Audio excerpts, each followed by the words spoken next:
Guys trading में ना क्या होता है कि कैंडल्स हर कोई देखता है, लेकिन हर कोई वो कैंडल समझ नहीं सकता।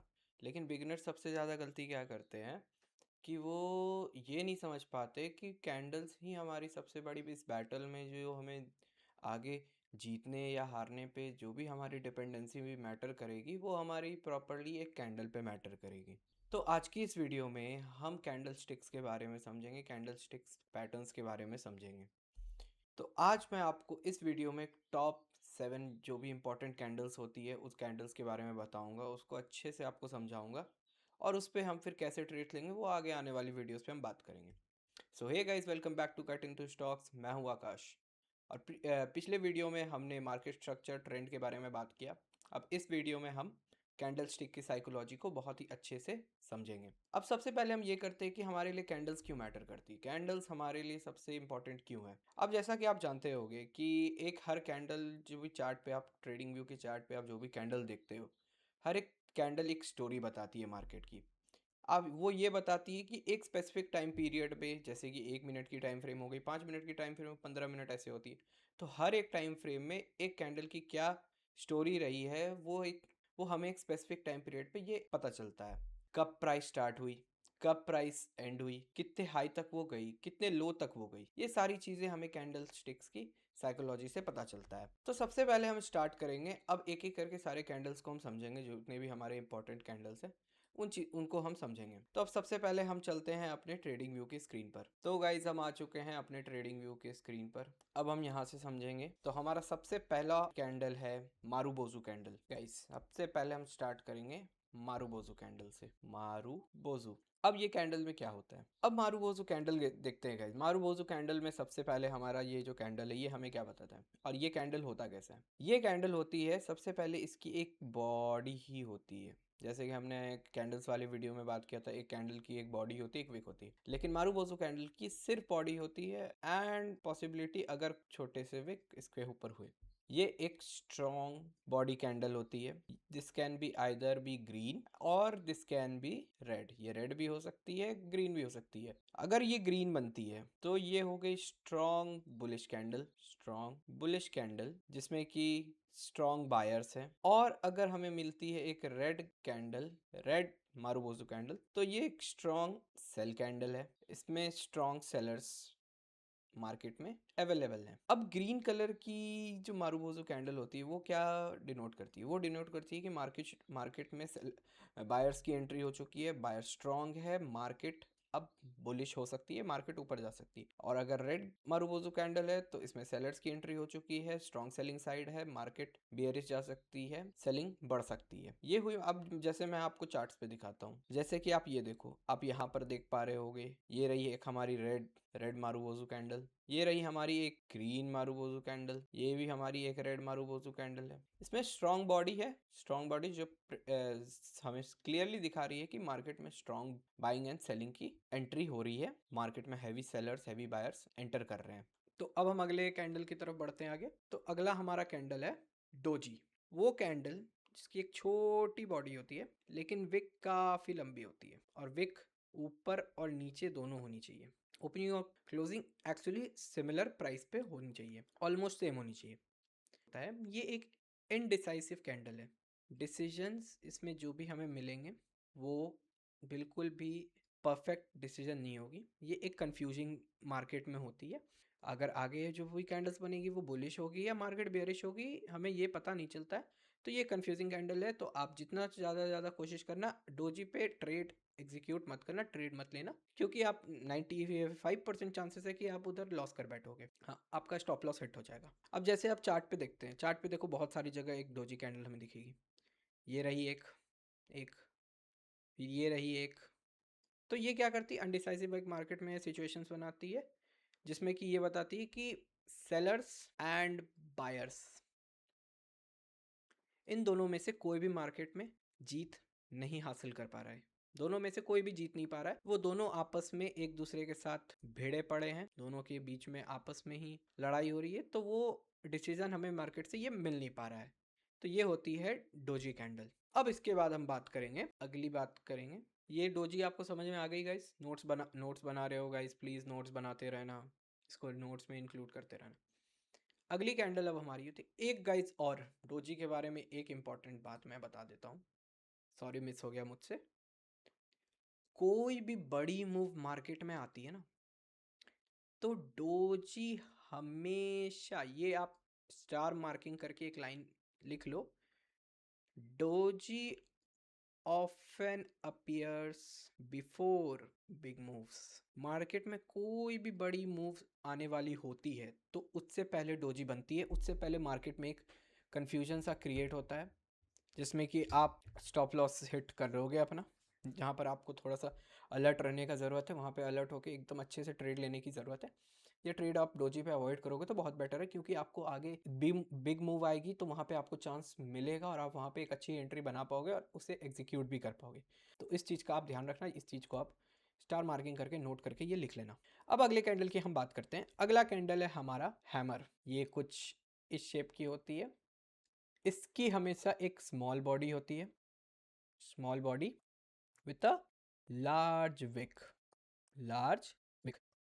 ये हो गई हमारी hammer. This can either be green and red, कुछ भी हो सकती है। तो ये क्या करती है, ये हमें ये दिखाती है जब भी मार्केट में सेलर्स ने एंटर ली तो सेलर्स ने क्या किया, सेलर्स ने मार्केट को नीचे की ओर पुश किया। सेलर्स ने मार्केट को इस जगह से, ये इसका ओपनिंग पॉइंट है, ये क्लोजिंग पॉइंट है और ये लो है, यहाँ से प्राइस पॉइंट ओपन हुई, सेलर्स ने पुश किया इसे इस लेवल तक, जहाँ पे ये लेवल है, जहाँ पे इसकी विक एंड हो रही है, इस लेवल तक सेलर्स ने मार्केट को पुश। लेकिन बायर्स ने 2x के रेट्स पे जोर लगाया, जिसमें सारे सेलर्स को इसने कंसोलिडेट कर दिया और बायर्स ने पूरे एग्रेशन के साथ इसे रिवर्स करके इसे एक क्लोजिंग पॉइंट पे ऊपर लाकर क्लोज कर दिया। इसका मतलब क्या है कि जो लोअर प्राइस थी, ये जो लोअर प्राइस थी, इसकी हो चुकी है रिजेक्शन। हैमर के सबसे मेजॉरिटी ऑफ द प्लेसेस जहां पर हैमर कैंडल की फॉर्मेशन होती है वो होती है सपोर्ट जोन। अब मैं आपको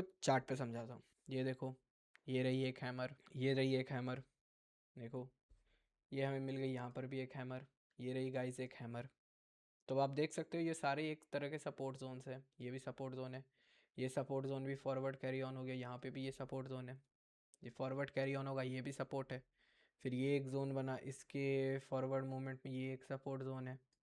तो अब आप ये देख सकते हो कि सपोर्ट जोन के ही पास में हमारा हैमर बन रहा है। गाइस ये समझ में आ गया आप लोगों को? तो अब आगे बढ़ते हैं। अगली कैंडल हम डिस्कस करेंगे इन्वर्टेड हैमर। अब जैसे हैमर में ऊपर बॉडी बनी, नीचे से विक होगी, अब ये जस्ट उसकी अपोजिट बनती है, एक लंबी विक और एक नीचे की ओर body. This is a strong wick और ये एक हो गई स्मॉल बॉडी। अब इसमें क्या होता है, इन्वर्टेड में सिंपल ये होता है, अब जैसे उसमें सबसे पहले सेलर्स कंट्रोल में होते थे हैमर में, अब इसमें पहले बायर्स हैं, लेकिन एग्रेशन पूरा सेलर्स के कंट्रोल में आ गया और ये टोटली ऊपर की ओर गई, फिर वो नीचे लाकर ये इस जगह पर उसने क्लोज कर दिया, फिर ये इन्वर्टेड हैमर बनी। सोचो आप, मार्केट ऊपर की ओर जा रही है, एक कैंडल बन रही, दूसरी कैंडल बनी, तीसरी कैंडल बनी, ऐसे कैंडल बनते बनते बनते बनते एक लेवल तक गई और ऊपर कहीं पर जाकर ये कैंडल बन गई। मार्केट अब इस जगह से रिवर्स होके मार्केट बुलिश से बियरिश में कन्वर्ट हो सकती है, मार्केट अब फॉल कर सकती है। अब जैसे कि मैं अगर आपको चार्ट पर दिखाऊं, ये रही हमारी इन्वर्टेड हैमर, ये देखो बनी ना, ये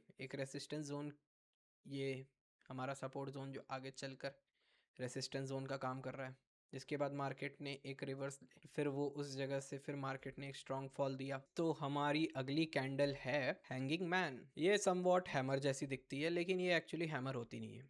अब हैमर में हमारा तो ऊपर एक बॉडी होता है, स्मॉल बॉडी होता है, लॉन्ग विक होता है, लेकिन हैंगिंग मैन में क्या होता है, हमारी एक बॉडी होती है कैंडल की, small with a long wick और शैडो जिसे कहते हैं, लेकिन इसके ऊपर में गाइस एक छोटी सी विक, ये होती है हमारी हैंगिंग मैन। ये कहाँ पे बनती है, ये होती है एक्चुअली, इसमें क्या होता है ना, ये हैमर से अलग कैसे है, ये एक अप ट्रेंड, जब भी एक अप ट्रेंड में मार्केट चलती है तो ये अप ट्रेंड के बाद ये फॉर्म होती है, आफ्टर एक अप ट्रेंड के बाद ये फॉर्म होती है, मार्केट अप ट्रेंड में चल रही है, अब ये इस जगह पे ये बन गई, ये hanging man candle.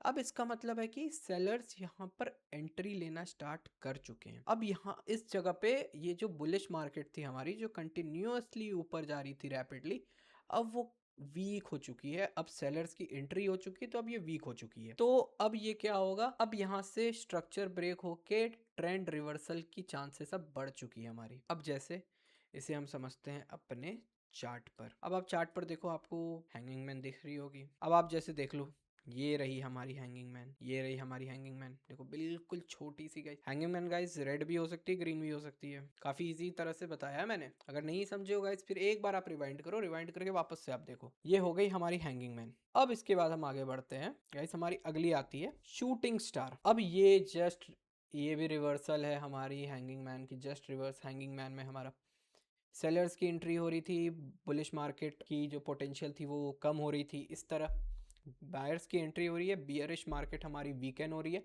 Bullish market की ओर ट्रेंड हमारा रिवर्स हो सकता है। अब आप shooting star candle can be red, can be green, same long upper wick, small body, ये है हमारी शूटिंग स्टार। अब इसमें क्या हो गया, बायर्स ने काफी पुश किया इसे, लेकिन सेलर्स ने क्या किया, पूरा बायर्स के मूव को रिजेक्ट कर दिया। बायर्स ने पुश किया, सेलर्स ने रिजेक्ट। स्ट्रॉन्ग लोकेशन इसके फॉर्मेशन का है नियर रेसिस्टेंस। अब हम आगे बढ़ते हैं स्पिनिंग टॉप। स्पिनिंग टॉप के बारे में गाइस डिस्कस करेंगे अब हम। स्मॉल बॉडी, ये गाइस समवॉट डोजी के जैसी होती है, लेकिन डोजी और इसमें थोड़ी सी गाइस फर्क है।